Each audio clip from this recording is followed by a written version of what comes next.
En dan kyk ons na die kwaliteit van ons onderwysers, en dan kyk ons nou na hierdie stakingkie by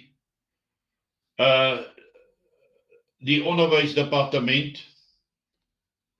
Daar kan julle sien hoe gaan hulle aan, maar dis die mense wat ons kinders moet opvoed, wat hierdie landse jeug moet vorm, na dit wat vorentoe lê.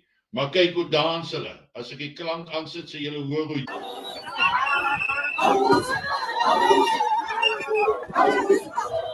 Nou dit is die onderwysersunie, wat so aangaan.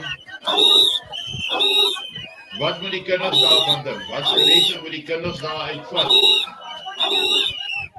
Die mens kan nie anders as om daaroor te wonder nie. Dis asof daar geen besef is dat die aksies wat uitgevoer word vandag gaan 'n invloed hê op die toekoms van môre, die kinders wat moet opgevoed word. Dit gaan maar net aan. Misbruik, en die enigste belang is, hoekom hulle investeerders in Suid-Afrika soek, is om te kyk wat hulle kan vat by daai investeerder. Hoe groot is die kickback? Hoeveel geld is daar nog om te eet, of moet ek die woord gebruik, vreet? Hoeveel geld is daar om nog te vreet?